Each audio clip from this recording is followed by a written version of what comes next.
వచ్చే వరకు ఓ గోల, సక్సెస్ వచ్చిన తర్వాత ఇంకో గోల. ఎలాగో సక్సెస్ రాలేదు కదా, తీరిగ్గా కూర్చుంటే ఎవరు గుర్తు పెట్టుకుంటారని అంటారు. అలాగని సక్సెస్ వచ్చాక కాసేపు సేదా తీరుదామంటే ఉన్న సక్సెస్ ని క్యాష్ చేసుకోకపోతే ఎలా, జనాలు మళ్ళీ మర్చిపోయే ప్రమాదం ఉందని అంటారు.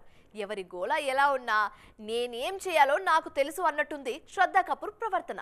హీరోలు ఏడాదికో రెండేళ్లకో ఓ సినిమా చేస్తే బాగుంటుంది కానీ హీరోయిన్లు అలా చేయడమేంటి అని నోరెళ్లబెడుతున్నారు ట్రెండ్ ని ఫాలో అవుతున్న వాళ్ళు. నేను ట్రెండ్ ని ఫాలో అవ్వను కదా, సెట్ చేస్తా కదా అని ఒకంత కాన్ఫిడెంట్ గా ఉన్నారు శ్రద్ధా కపూర్. కోవిడ్ కి ముందో లెక్క, ఆఫ్టర్ కోవిడ్ మరో లెక్క అన్నట్టుంది శ్రద్ధా కెరియర్. ఆఫ్టర్ కోవిడ్ ఇయర్లీ ఒక్క సినిమానే చేస్తున్నారు ఈ లేడీ. చేసిన ప్రతి సినిమా బాక్స్ ఆఫీస్ దగ్గర బంపర్ హిట్ అయ్యేలా ప్లాన్ చేసుకుంటున్నారు. 2022లో బేడియా, 2023లో తూ జూటీ మే మక్కర్, 2024లో స్త్రీ 2 ఇలా దేనికదే ప్రత్యేకంగా నిలిచి శ్రద్ధా కపూర్ కి పేరు తెచ్చిపెట్టినవే. బాక్స్ ఆఫీస్ దగ్గర ఆమె సత్తా చూపించినవే.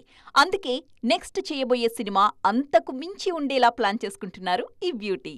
రెగ్యులర్ గా కమర్షియల్ సినిమాలు అందరూ చేస్తారు, కానీ నేనంటూ అడుగు పెడితే అది చాలా స్పెషల్ అయి ఉండాలి అన్న థాట్ ప్రాసెస్ లో ఉన్నారు శ్రద్ధ.